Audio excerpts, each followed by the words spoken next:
Welcome to a Foxy Tech Tips tutorial on recording a Zoom meeting.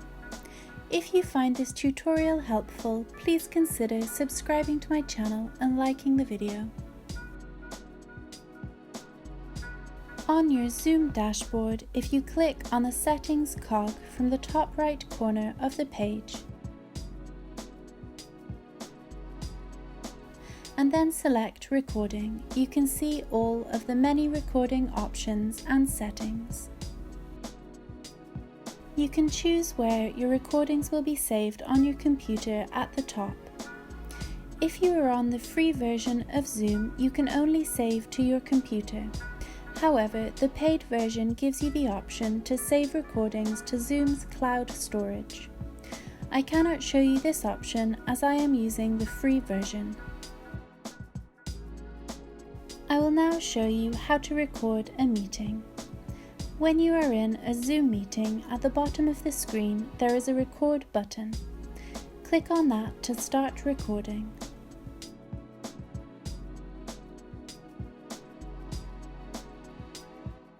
Once recording, you can pause and then play the recording from the bottom of the page or from the top left. To stop recording, just press the Stop Recording button. If you stop recording before the meeting ends, the recording will not be saved to your computer until the meeting has ended. When the meeting ends, the recording will automatically be saved to your computer. You should be brought to the file location when it has finished downloading. There will be two recordings saved, one with the video and audio, and one that is just the meeting's audio.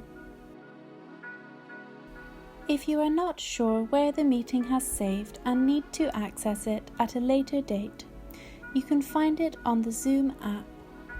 From the home page, click on Meetings from the top menu bar.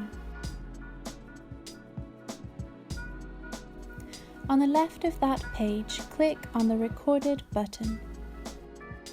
All of your recorded meetings will be saved here. You have a few options of what you can do with them. You can open the file from here, play it, play just the audio, or delete the recording. And that draws an end to this tutorial. Please like the video if you found it helpful and subscribe to Foxy Tech Tips for more Zoom tips and tricks.